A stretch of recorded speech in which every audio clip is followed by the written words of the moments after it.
안녕하세요. 샬롬. 우리나라에 안녕하는 것처럼 이스라엘의 사람들은 샬롬이라는 단어를 쓰거든요. 안녕, 평강이 있을지어다, 평강할지어다, 이런 얘기예요. 정말로 하나님의 위로와 평강이 오늘 이 영상을 들으시는 분들에게 꼭 있을 줄로 믿습니다.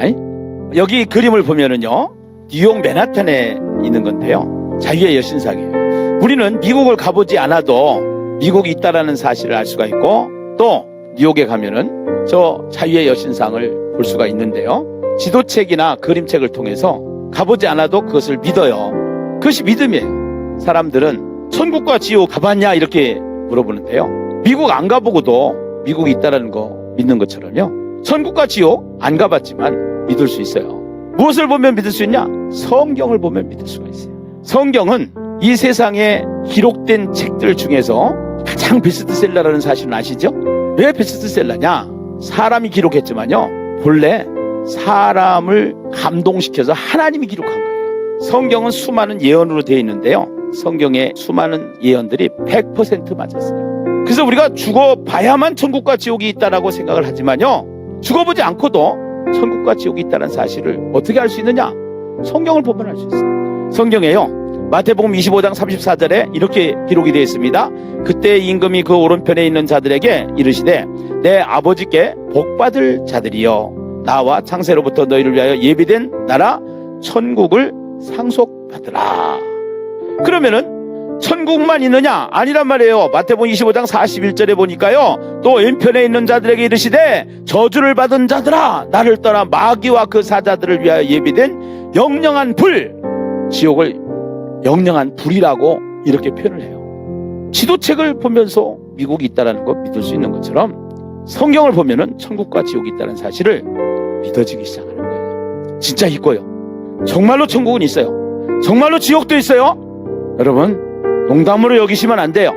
미국에서 있었던 일인데 어떤 분이 자기 집에다가 불을 지른다고 100만 불을 가지고 오라고 그랬대요. 그 바람에 집 팔고 이사 갔대요. 그 말 한마디에 집 팔고 이사 가는 것처럼 성경의 말씀은 진짜 확실한 100% 사실인데 이거 안 믿으면 큰일 나요.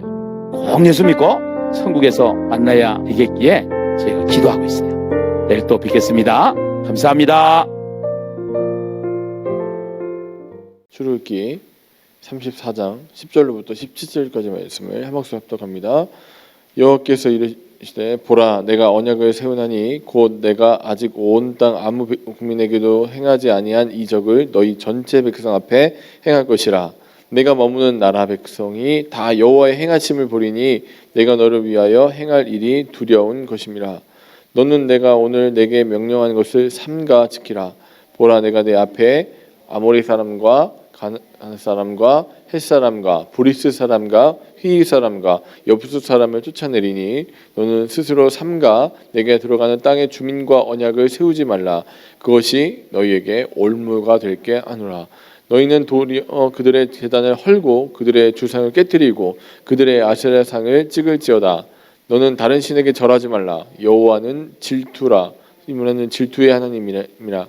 너는 삼가 그 땅의 주민과 언약을 세우지 말지니 이는 그들이 모든 신을 음란하게 섬기며 그들의 신들에게 제물을 드리고 너를 청하면 내가 그 제물을 먹을까 함이며, 또 내가 그들의 딸들을 내 아들들의 아내로 삼음으로 그들의 딸들이 그들의 신들을 음란하게 섬기며 내 아들에게 그들의 신들을 음란하게 섬기게 할까 함이라. 너는 신상을 부어 만들지 말지니라. 아멘. 전할지니라 파트에서 중요한 거, 신해사를 중심으로 19장에서 나와서 몇 장까지 언약이에요? 24장까지 어떤 얘기예요? 십계명이랑 언약법전에 대해서 얘기를 해줘요. 그리고 나서 25장부터 31장까지 뭐예요? 성막을 얘기하고 32장부터 34장까지 배반하고 하나님이 은혜를 베푸시는 장, 그 다음에 35장에서 40장까지 다시 성막이 회복되고 하나님이 이 성막이 실제적으로 완성되는. 그래서 25장부터 31장까지 하셨던 하나님의 계획이 35장부터 40장까지 이루어지는데 그 사이에 그걸 못 참고 안에서 이제 배신이 일어나서 하나님이 그걸 수습하는 일들이 벌어지는 게 이 지금 우리가 읽고 있는 파트입니다. 그래서 오늘은 이 중요한 파트, 배반과 은혜의 파트에서 마지막 장인 34장의 내용을 좀 다뤄보려고 합니다.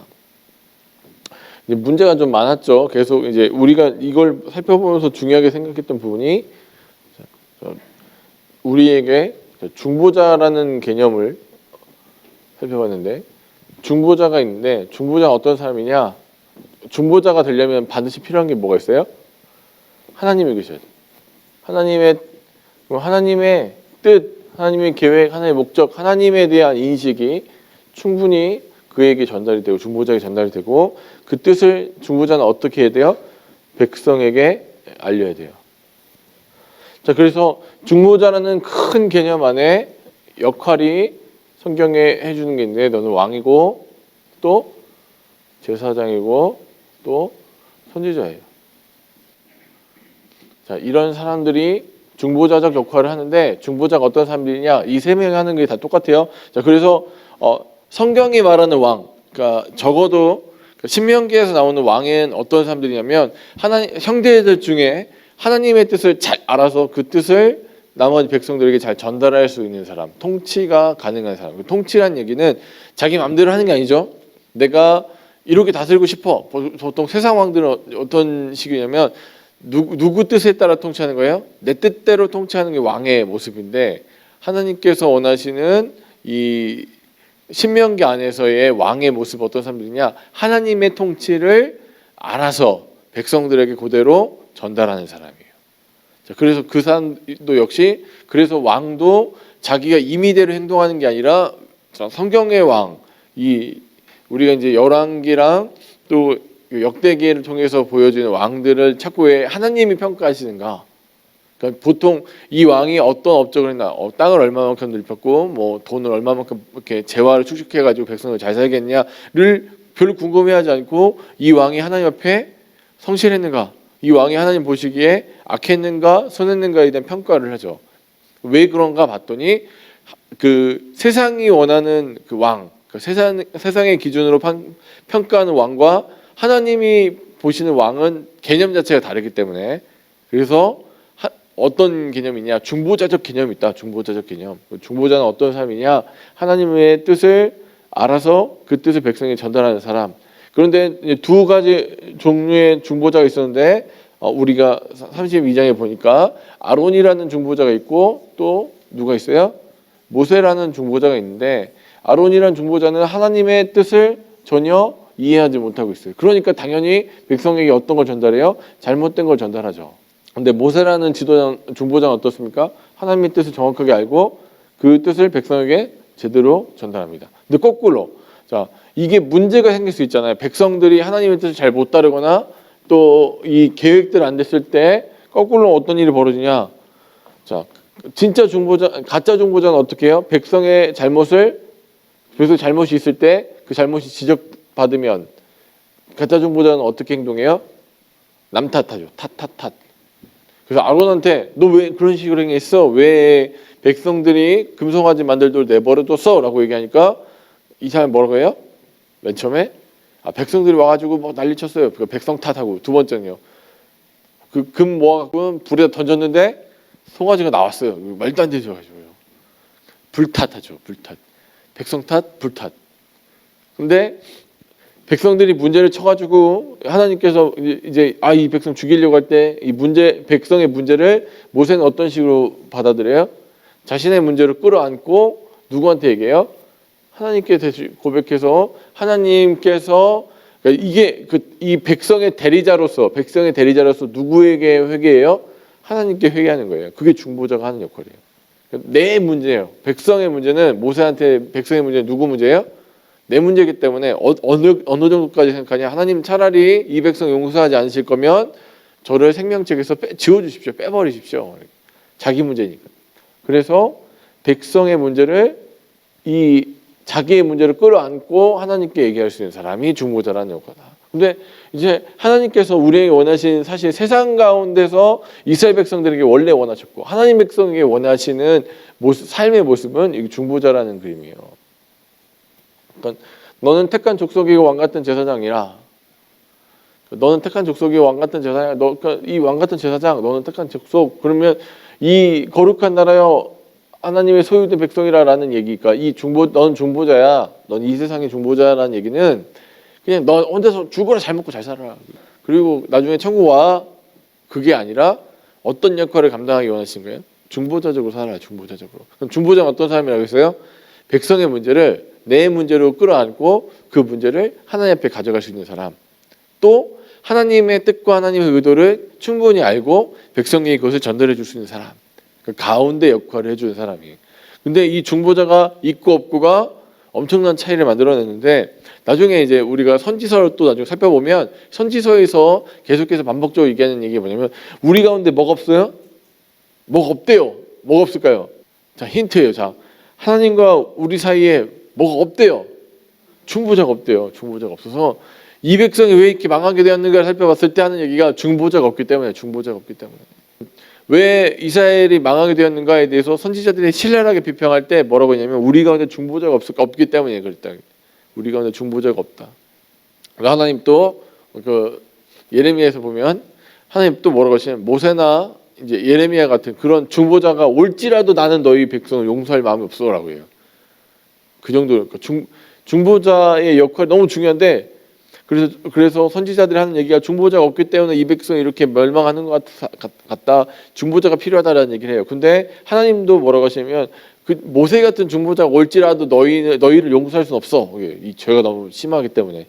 그렇기 때문에 모세보다 더 뛰어난 중보자가 필요하다는 걸 얘기하면서 선지서가 맞춰지거든요. 그럼 우리가 선지서가 말라기까지 선지서가 딱 끝났을 때 그러니까 지금 중보자 모세보다 더 대단한 중보자가 필요하겠네라고 생각할 때 그 말라기 마지막 장을 딱 넘긴 다음에 첫 장에 뭐 어디 나와요? 마태복음이 딱 시작되면서 거기서 자 중보자가 여기 그 중보자가 너한테 필요한 그 중보자가 여기 왔습니다라고 선언하구나. 성경 전체 안에서 왜 그러니까 우리에게 고발하는 부분이 그러니까 중보자는 왜 중요한지에 대해서 생각해 보는 거예요.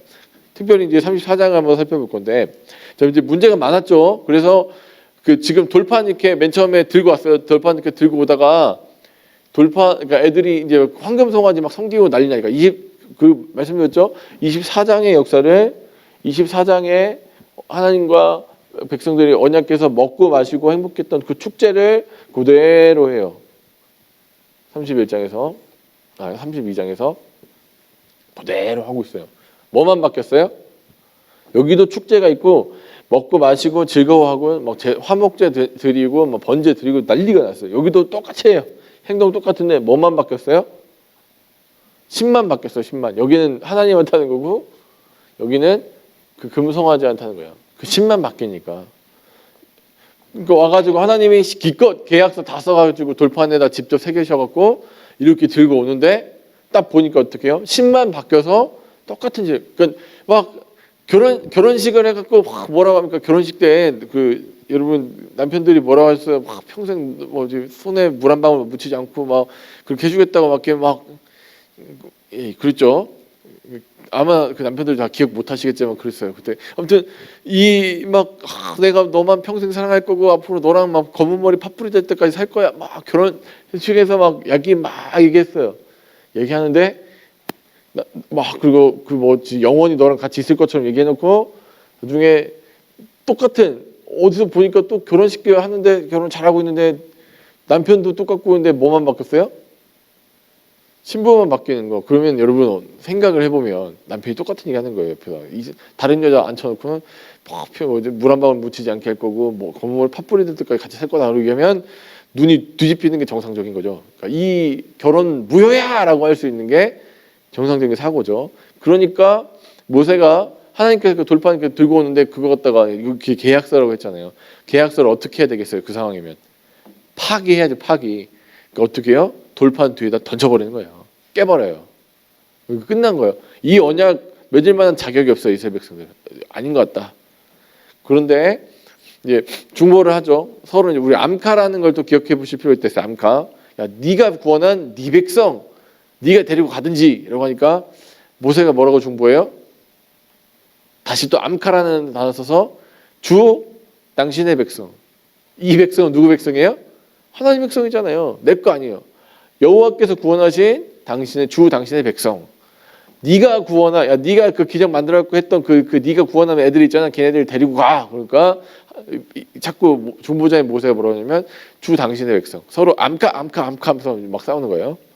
그러니까 우리가 거기를 알았어요. 이제 중보를 충분히 해서 하나님께서 용서하셨는데 지난 장에는 어떻게 합니까? 하나님이 아니야 내가 가진 않을 거고 네 앞서 내가 사자 보내줄 테니까 그 데리고 가. 그리고 너네들 내가 약속은 했으니까 가나안 땅으로 가. 내가 너랑 같이 가진 않을 거야. 가다가 너희를 다 죽어 그러다. 그러니까 아예 내가 같이 가지 않을게. 네 맘대로 해. 딱 보내려고 하니까 모세가 또 붙듭니다. 그래서 뭐라고 합니까? 제가 누구랑 같이 갈지 하나님께서 말씀해주지 않았는데 누구랑 같이 가야 됩니까? 누가 저랑 같이 올라가겠습니까? 막 그러면서 뻔히 아는 질문을 하니까 하나님이 그 질문을 계속 얘기하니까 모세의 기도는 두 가지밖에 없다고 했어요. 하나는 어떻게 누가 같이 갈 겁니까? 하나님 같이 가주셔야죠. 이런 얘기야. 또 하나는 뭐예요? 하나님 이 백성 용서해 주십시오. 당신의 백성 삼아 주십시오라는 얘기하니까 첫 번째 답변에 대해서 하나님 바로 얘기해 주시죠. 그래서 뭐라고 합니까? 내가 너랑 같이 갈 거고 이제 너를 쉬게 할 거다. 이제 그 기도 그만해도 돼. 그러니까 아직 두 번째 게 안 끝나니까 모세가 어떻게 했다고 했어요?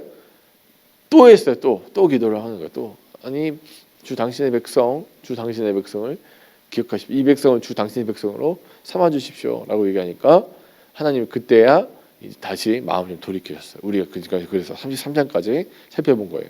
그런데 이제 하나님이 이걸 좀 풀어주신 다음에 34장에 와서 계약서를 다시 써야죠. 그래서 어떤 일이 벌어집니까? 1절부터 5절까지. 자, 1절입니다. 여호와께서 모세에게 이르시되 너는 돌판 둘을 처음 꽃과 같이 다듬어 만들어라. 그래요. 내가 깨뜨린 처음 판에 있던 말을 내가 그 판에 쓰리니. 원래 하나님께서 돌돌치도 깎아주시고 다 만들어갖고 계약서를 만들어서 넘겨주셨는데 그 계약이 이 이스라엘의 멍청한 짓 때문에 파괴됐죠. 부서졌어요. 다시 이제 쓰시는 거예요.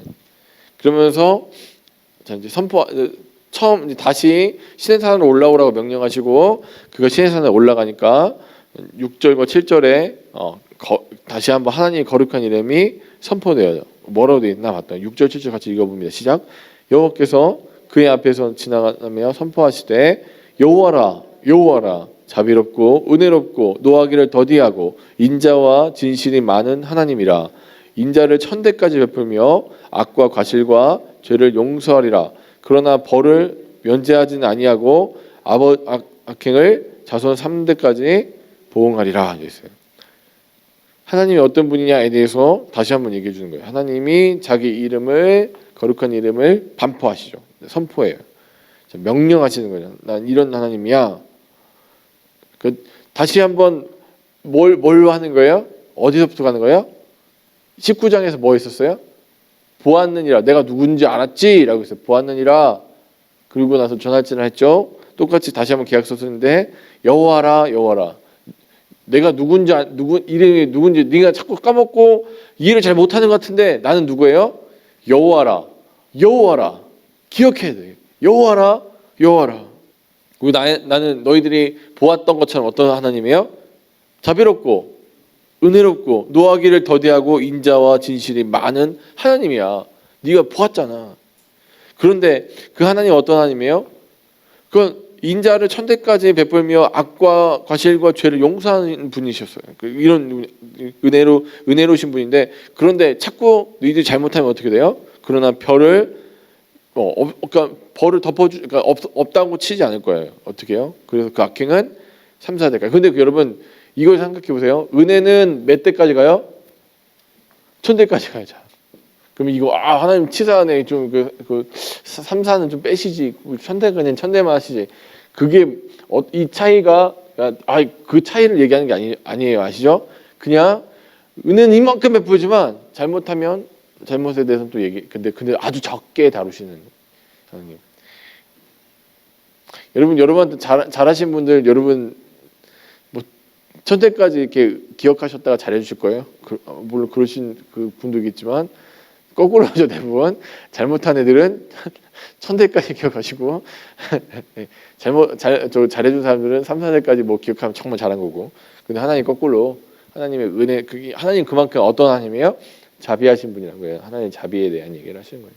실제로 뭐 100% 이렇다라는 얘기 아니라 하나님은 그만큼 자비로우시다는 과장법을 얘기하시는 거예요. 자, 그렇게 얘기할 수, 그러니까 하나님이 보았느니라를 보여줬어. 다시 한번 이제까지 봤잖아. 너희가 죽지 않고 광야에서 없어지지 않고 내가 어떤 하나님인지. 나는 어떤 하나님이에요?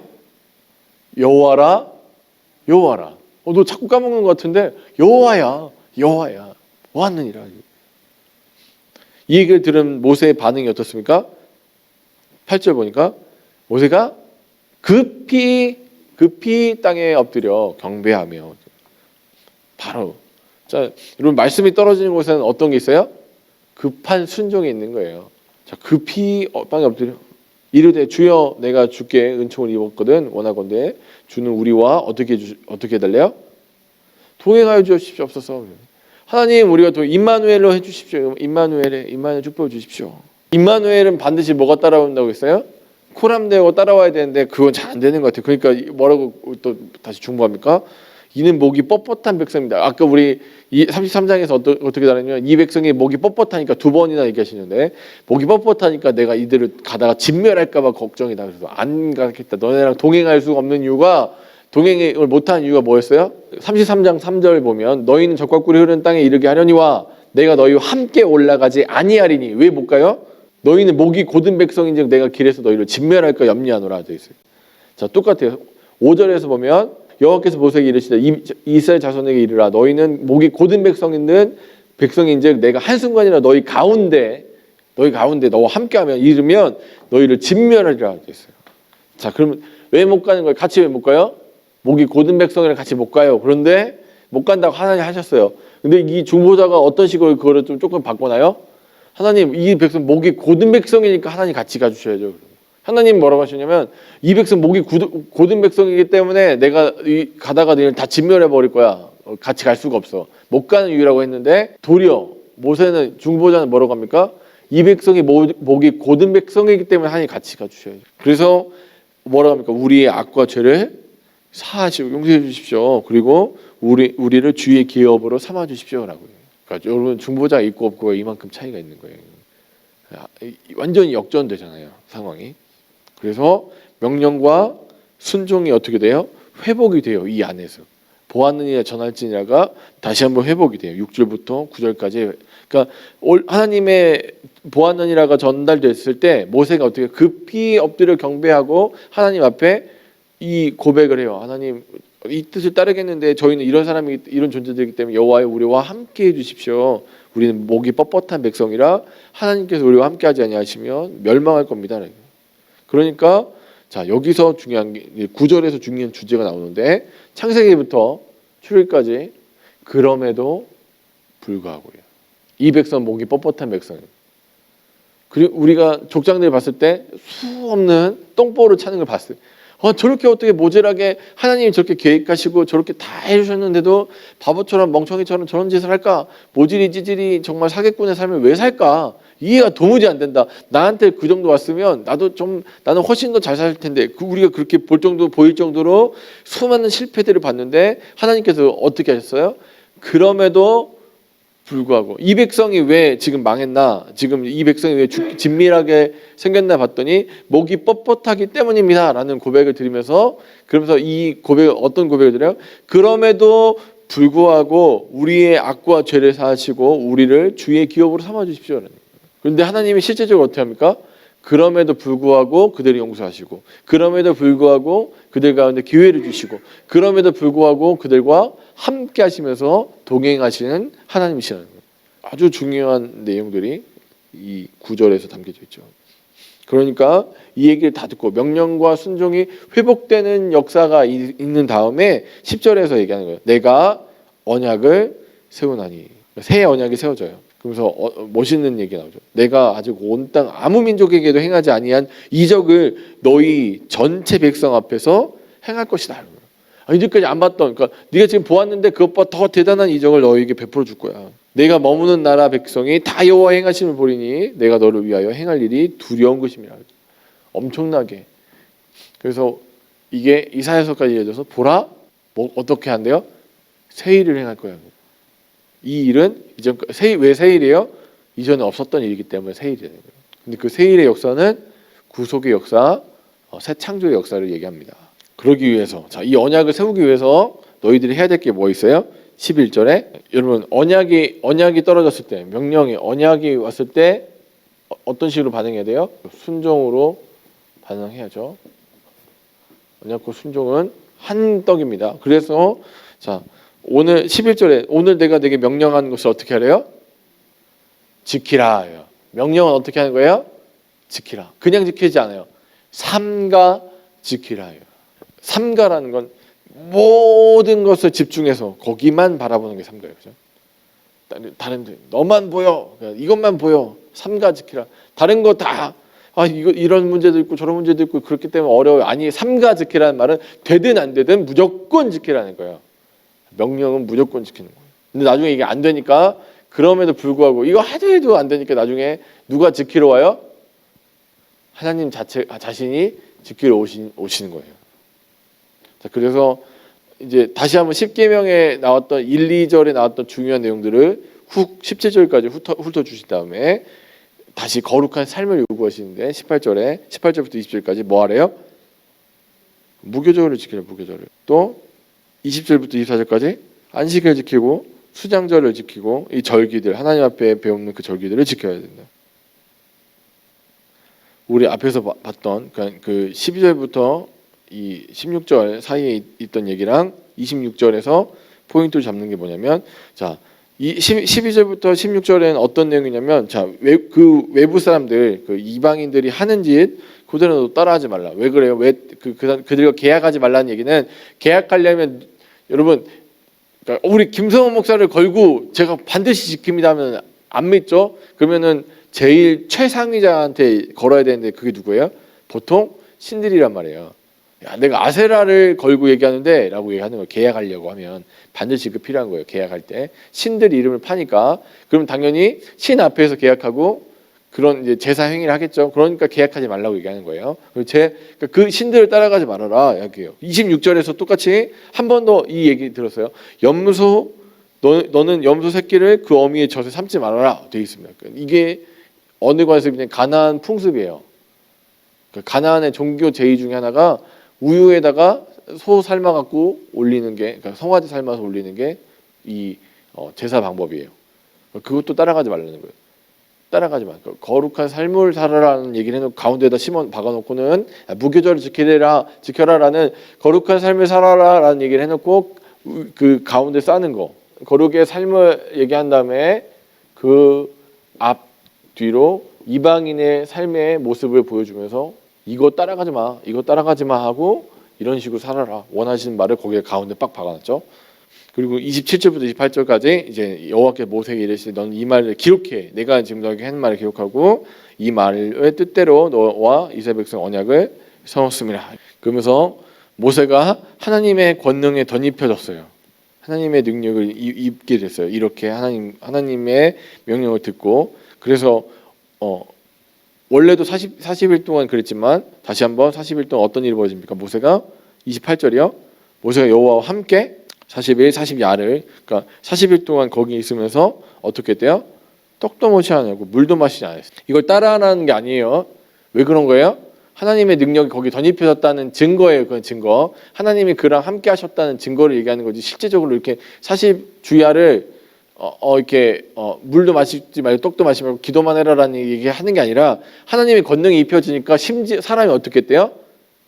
40일이나 먹지 않고 마시지 않고 살 수 있게 됐어. 그건 기적이잖아요. 기적이죠. 왜 그런 기적이 일어난 거예요? 하나님이 그와 함께 하시니까 그런 기적이 일어났다는 거. 예, 결과적인 것만 보시면 안 됩니다. 자, 그래서 언약 곧 10계명을 그 판에 기록했대요. 자, 그리고 29절부터 35절까지 이제 좀 여기가 이제 앞으로 좀 중요한 내용인데, 여기 이것만 얘기하고 마칠게요. 자, 시내산이 상징하는 게 뭐예요? 하나님의 뭐예요? 임재예요. 하나님이 우리와 함께 하셔. 그리고 하나님의 임재 곧 뭐가 있어요? 하나님의 영광이 그 가운데 시내산 가운데 머무르니까 사람들이 볼 수가 없어요. 눈 뜨고 볼 수 없을 정도로 너무 찬란한 하나님의 영광, 하나님의 임재가 있어요. 그런데 그 시내산에서 누가 있었어요? 모세라는 인물이 40주야를 있으면서 하나님의 임재와 하나님의 영광을 경험해요. 그 후에 모세가 뭘 만들어요? 하나님의 뜻에 의해서 성막을 만들어요. 성막을 만들어서 나중에 그 하나님의 임재와 영광이 어디에 머물러요? 성막 가운데 머무는 거예요. 영광과 그 영광이 나타난다는 것은 하나님 거기에 계신다는 얘기인데, 임재가.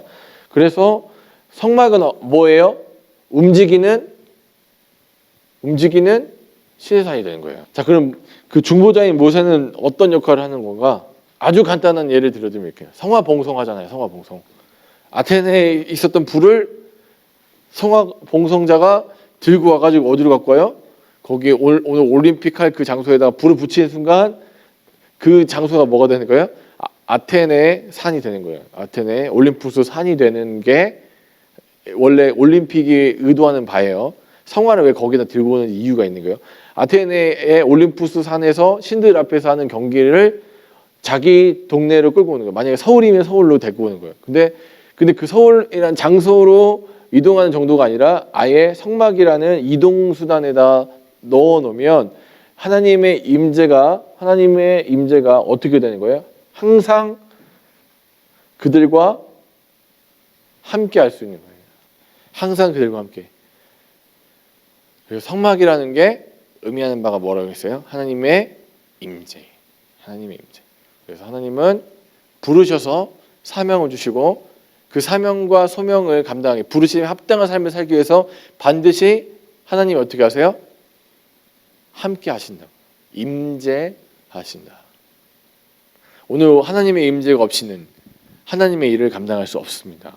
전도 나가실 때도 마찬가지고요. 또 여러분 살아가시는 동안 기도할 때도 하나님의 임재 없이 기도하는 건 불가능한 일. 찬송하는 거, 예배 드리는 거, 하나님의 임재 없이는 불가능한 겁니다. 여러분 무엇을 먹든지 마시든지 하나님의 뭐를 위해서 하래요? 그 하나님의 영광이 드러나는 곳에 하나님 뭐가 있어요? 임재가 있어요. 먹는 곳에서도 하나님의 임재를 드러내고 마시는 곳에서도 하나님의 영광을 드러내는 사람. 그런 사람을 뭐라고 하냐면 그리스도인이라고 얘기하는 거예요. 하나님 믿는 사람은, 예수님의 사람은 어떤 사람들이에요? 하나님의 임재 가운데 살아가는 사람입니다. 그럼 하나님의 임재 가운데 살아가는 사람이란 뜻은 하나님의 영광을 어떻게 하는 사람이에요? 드러내는 사람입니다. 하나님이 저와 함께 하시는구나. 그가 어느 환경에 있든지 간에 하나님이 그와 함께 하시는구나. 그가 어디에 있든지 그가 하나님과 함께 동행하고 있구나, 걷고 있구나를 보여줄 수 있는 게 하나님의 백성의 삶이라는 겁니다.